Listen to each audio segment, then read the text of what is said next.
Oke. Tolong tayangkan dulu. Ya, sudah. Ya, itu judulnya ya. Itu ini kedua judulnya itu nih. kalau nggak salah. Iya, ini judulnya nih. Sorry. Oke. Itu kok ada, sebentar ya, kok saya ada gangguan ini. Bentar Pak Paul, ada gangguan saya. Bentar. Oke. Ini sengaja saya membuat forum kajian strategik kepemimpinan negarawan. Yang ini tadinya mau disampaikan pada saat webinar untuk beberapa tokoh nasional yang mereka menyebutnya alumni untuk Indonesia, AUI. Tapi sampai sekarang ini karena mungkin terganggu puasa ya, menunggu Lebaran. Nah, tapi saya sampaikan dulu di sinilah ya. Jadi kepemimpinan negarawan yang berkarakter nasional ke-Indonesiaan, bukan kepemimpinan nasional, tapi negarawan. Apa nanti negarawan itu kita tanya. Kemarin Pak Nugroho, bagaimana kita bela negara? Ya di sini nanti. Ya, saya ingat terus itu pertanyaan. Sebagai apa? Solusi permasalahan kehidupan bermasyarakat, berbangsa dan bernegara di negara kesatuan Republik Indonesia yang berajaskan Pancasila sesuai amanat konstitusi pembukaan Undang-Undang Dasar 1945. Oke, kita buka Pak Paul lanjut. Karena kemarin kan kepemimpinan negarawan ini salah satu kunci. Terus lanjut aja lah, lanjut. Ini memberikan saranan dan masukan ya, suatu konsep pemikiran strategi seperti apa sih ya keindonesiaan itu. Oke, lanjut. Ini hanya memberikan saranan dan masukan. Mic-nya agak dekat bisa Pak Brit. Apa? Mikrofonnya kurang dekat. Kurang dekat ya, kurang kedengaran. Ya. Tapi bagus kok, tempat kami bagus kok, tempat saya bagus. Oke, nah di sini kan jelas ya. Agar apa? Para penyelenggara negara, para penyelenggara pemerintahan, dan para pemangku kepentingan terinspirasi dan termotivasi. Untuk apa? Untuk mengembangkan dan mengimplementasikan kepemimpinannya. Ingat, kepemimpinan itu bukan orangnya loh. Kepemimpinan itu orang yang melaksanakan kepemimpinan, pemimpin. Beda pemimpin dengan kepemimpinan, nanti kita bahas.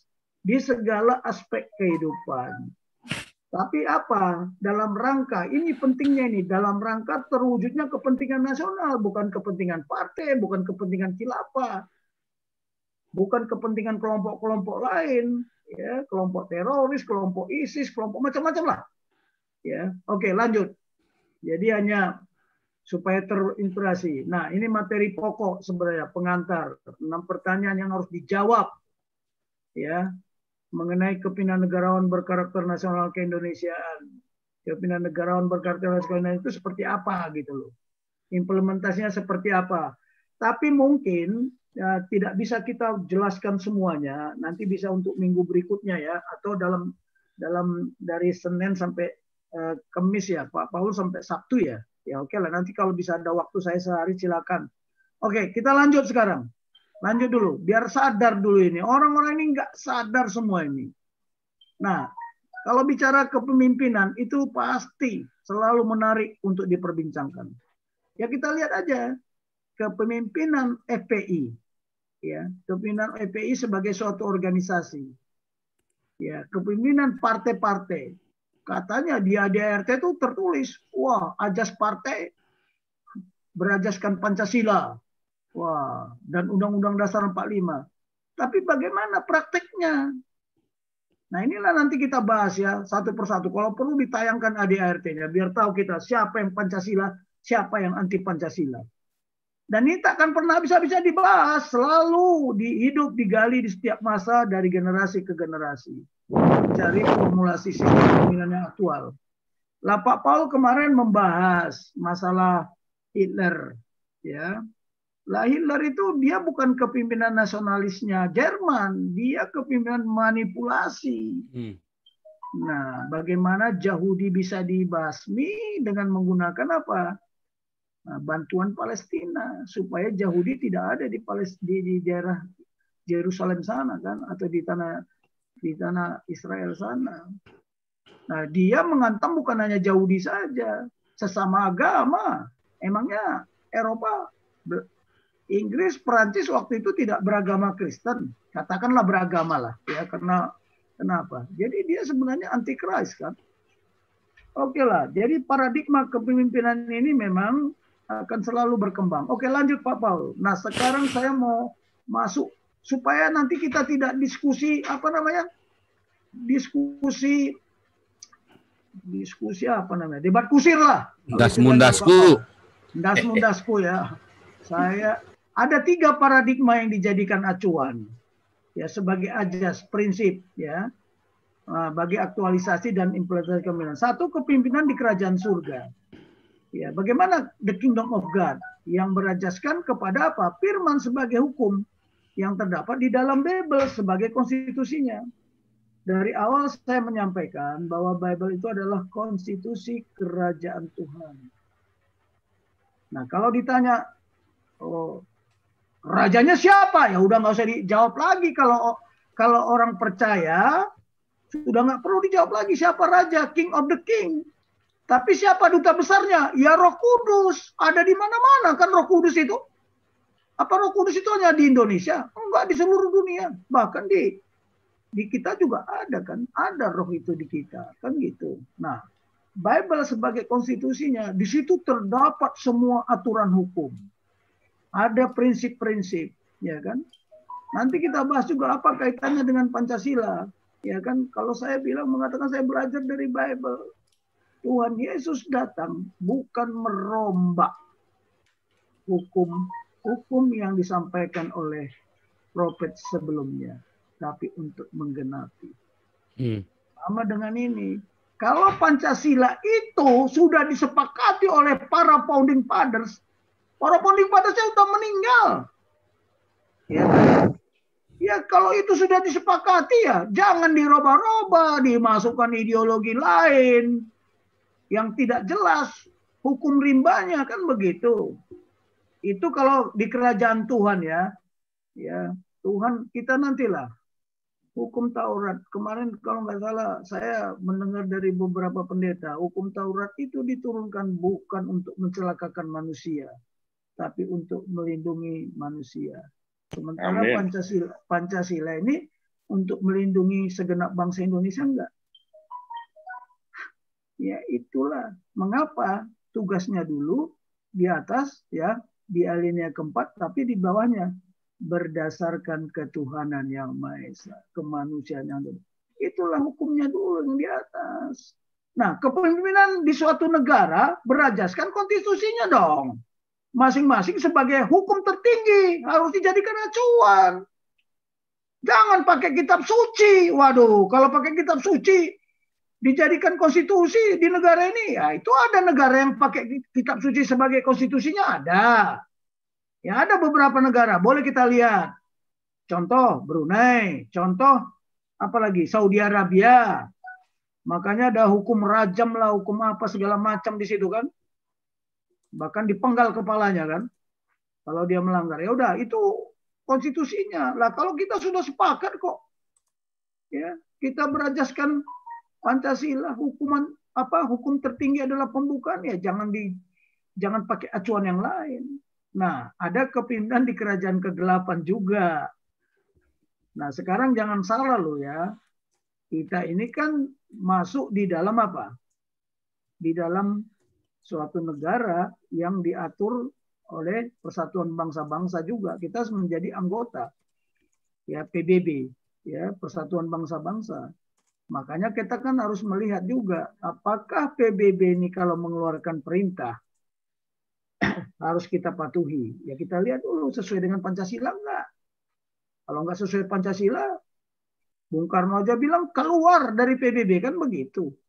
Nah yang begini-beginilah. Ya, Amerika juga kemarin keluar, sekarang masuk lagi. Ya itulah paradigma. Ya, sekarang kita mau bicara di kepemimpinan di negara kita. Coba lanjut, Pak Paul. Ini begini-begini ini bukan nggak merenung bikinnya ya. Saya kan udah katakan, saya tidak menyaingi atau konflik dengan BPIP atau dengan segala instansi lainnya yang bicara tentang Pancasila. Saya melengkapi. To complete not to compete. Ya. Nah, esensi dari kepemimpinan adalah pengambilan keputusan. Jadi kalau apakah kepemimpinan itu harus institusi atau ada instansi? Pak Paul itu sudah melaksanakan kepemimpinan loh. Self leadership dia, kepemimpinan pribadi dia. Dan dia mengambil keputusan kan? Ya keputusannya dia pergi ke Jerman, kemudian dia mengembangkan toanya itu kan, teriak-teriak kemana-mana, kayak apa itu kayak Nabi apa Yohanes ya, Yohanes Pembaptis kan teriak-teriak dia, seperti di gurun pasir kan. Nah itu. Sedangkan esensi dari keputusan adalah karakter dan kompetensi. Sekarang saya tanya, pengambilan keputusan di negara kesatuan Republik Indonesia ini siapa pengambil keputusannya? Sang pengambil keputusan itu siapa? Apakah mereka yang anti Pancasila? Kenapa? Esensi dari keputusan adalah karakter. Karakter apa yang mau dipakai? Karakter nasional keindonesiaan atau karakter khilafah? Karakternya si Endorgan. Dan kompetensinya, emangnya kompetensinya Endorgan sama dengan kompetensi bangsa Indonesia? Oh, tunggu dulu. Makanya keputusan sama dengan resiko dan plus konsekuensi. Sekarang kalau kita putuskan amandemen undang-undang, ada resiko kan? Ada yang menolak, ada juga penjabarannya tidak jelas. Konsekuensinya seperti apa? Jadi kepemimpinan itu bisa institusi, bisa negara, bisa juga perorangan. Ya, kalau Pak Paul mengambil kepemimpinan, self leadership ya, kepemimpinan pribadi dia sendiri. Tapi kan jelas ada rambu-rambunya. Mengapa dia mengambil keputusan seperti itu? Dan ada resiko nggak yang ditanggung sama dia? Sudah dia sampaikan. Apa dia konsekuensinya? Dia sudah tahu. Resikonya dibunuh, ya kan? Resikonya disalib. Konsekuensinya apa? Ini, bagaimana dia mengurangi resiko? Pinter dia, lari dia ke luar negeri sana. Jadi Abu Nawas jangan suruh dia kembali. Ya jelas dia kalau sampai di sini dicincang dia. For nothing. Kalau di sana dia mati, disalib di sana ya nggak apa-apa kan. Sudah keputusan kok yang diambil sama dia. Jadi pahlawan saya di sini, jadi pahlawan kemanusiaan. Sejarah, saya beritahu aja lah. Yang nggak suka banyak, nggak aneh. Tuhan Yesus yang begitu baik, yang tidak ada dosanya aja, nggak ada yang suka, diolok-olok kok.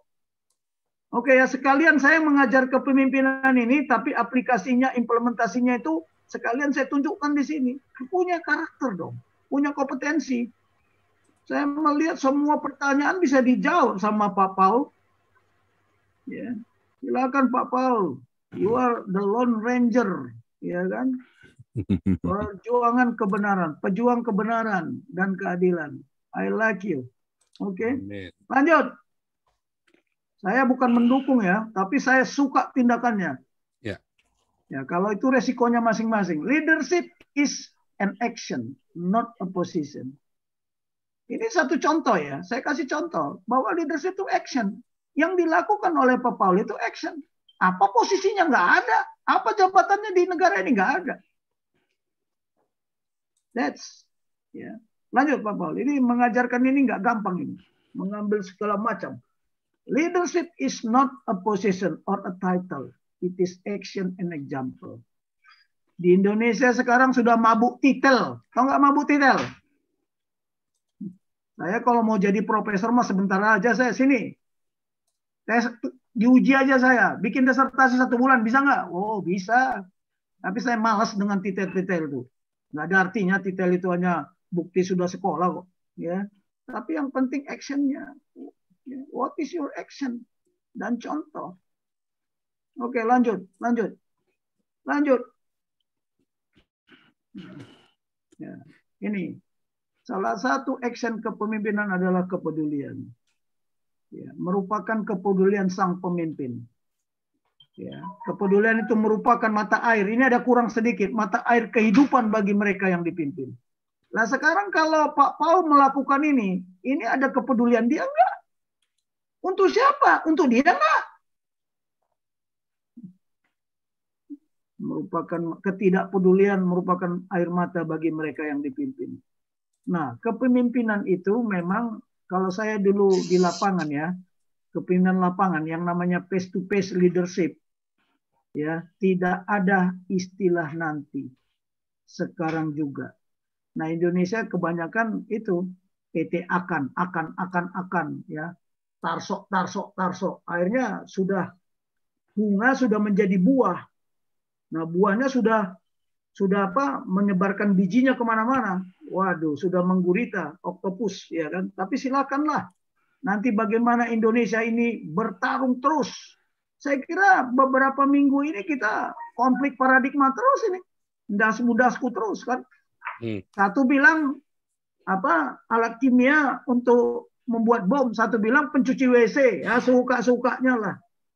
Suka-sukamu Tuhan. Emang bisa Pak Tobing? Bisa ya? Untuk nyuci WC bisa nggak ya? Ya nggak tahu lah. Itulah padahal yang bisa melepuh. Ya udahlah. Buat Ya, bersihin punyanya Munarman itu. Laboratorium polisi udah ngomong Enggak, ini begitu. kan menurut juga nggak pengalaman Pak dipercaya, Tobing. kan? Bahan peledak itu enggak, menurut pengalaman Pak Tobing, bahan peledak itu untuk cuci WC bisa enggak, Pak? Kalau alat cuci WC untuk jadikan bahan peledak. Oh, alat cuci WC. Oh, itu Baiklin Iya, bisa, Baiklin berbahan Ya. peledak bisa toh. Itu kan pernah dilakukan di filmnya Salt itu kan pakai Baiklin itu kan. Iya. Bahan peledak itu. Yang begini-begini ini. Iya, kencing onta juga bisa kok. Bisa. Ini kan apa dari Oke, lanjut. Tertawa jahat. Ini baru 6 pertanyaan yang harus dijawab ya. Kenapa harus kepemimpinan negarawan berkarakter nasional keindonesiaan? Ya. Kemudian sang pemimpin atau mereka yang harus memiliki ini siapa? Maka mereka yang ada di FPI atau di HTI sudah pasti tidak. Ya kan? Apa saja hal-hal yang dipahami, dijiwai untuk dapat memimpin, diimplementasikan dalam kehidupan berbangsa dan bernegara. Yang paling penting how-nya ini, proses kepemimpinan strategik diwujud nyatakan bagi kelangsungan hidup bangsa. Dan ini sebenarnya yang di bawah ini yang nomor 6 ini merupakan apa? Merupakan naskah kampanye untuk Presiden 2024. Bagaimana ya konsep proses kepemimpinan strategik yang akan diembannya, yang harus diwujud nyatakan bagi kelangsungan hidup bangsa dan negara kesatuan Republik Indonesia. Disinilah kita bisa menilai nanti, ya apa visi misi, kemudian aksi, kisi-kisi aksinya. Di sini proses kepemimpinan strategi, actionnya apa nanti? Nah ini tadi. Kalau kita bicara kepemimpinan strategik, ya harus pakai pemikiran strategik dong. Strategic end, objektifnya seperti apa. Strategic way atau act-nya seperti apa. Strategi mean sama resources. Contoh ini. Teriakan ya hukum penistaan agama. Ya. Strategi N-nya apa sih? Objektifnya apa? Untuk mereka yang mayoritas atau yang untuk minoritas. Actionnya apa? Lihat.